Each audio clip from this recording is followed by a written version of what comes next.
অন্যান্য মুদ্রার বিপরীতে ডলারের মান পড়ে যাওয়া আর সেপ্টেম্বরের মাঝামাঝিতে ফেডারেল রিজার্ভের সুদ হার কমানোর ঘোষণা আসার পর আবার উত্তপ্ত স্বর্ণের বাজার। বড় অর্থনীতির দেশগুলো এরই মধ্যে নতুন করে স্বর্ণ সংগ্রহ অভিযানে নামলেও বড় কোনো প্রভাব এখনো পড়েনি।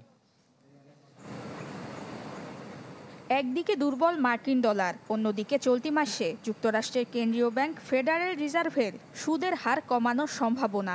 এই দুয়ের চাপে বিনিয়োগকারীরা ঝুঁকছেন স্বর্ণের দিকে, আর তাতেই বাজিমাত রেকর্ড উচ্চতায় বৈশ্বিক স্বর্ণের বাজার।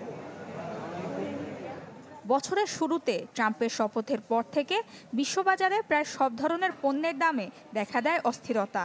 বাদ যায়নি স্বর্ণ। ফেব্রুয়ারিতে গড় দাম আউন্স প্রতি $2,800 থাকলেও এপ্রিলে এবছরের প্রথম সর্বোচ্চ দামে পৌঁছায়। এরপর কিছুটা কমলেও স্বাভাবিক হতে পারেনি বাজার, বরং 5 মাস পর আবারও সর্বোচ্চ দরে পৌঁছায়। এদিকে ভূরাজনৈতিক কারণে বিশ্বের বিভিন্ন জায়গায় সংঘাত আর সমঝোতা সঠিকভাবে না হলে বদলে যেতে পারে পরিস্থিতি। গোল্ডম্যান স্যাক্সের হিসেবে বছর শেষে যা পৌঁছাতে পারে আউন্স প্রতি $3,700। জেপি মর্গানও দিয়েছে প্রায় একই ধরনের পূর্বাভাস।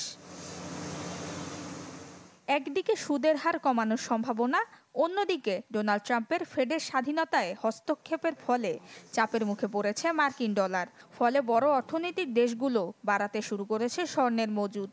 পোল্যান্ড, তুরস্ক, উজবেকিস্তান কিংবা ভারতের মতো দেশগুলো পিছিয়ে নেই। এর মধ্যে পোল্যান্ড এপ্রিল মাসে 500 টন স্বর্ণ মজুদ করেছে। মজুদের দিকে নজর বাড়াচ্ছে প্রাতিষ্ঠানিক প্রতিষ্ঠানগুলো। চলতি বছর এখন পর্যন্ত স্বর্ণের দাম বেড়েছে 30%, যা 2023-এর তুলনায় দ্বিগুণ। নুসরাত মৌমি, চ্যানেল 24। নতুন বাংলাদেশ গড়তে এলো জুলফিকার স্টিল। জুলফিকার স্টিল, ইস্পাত দৃঢ় অঙ্গীকার।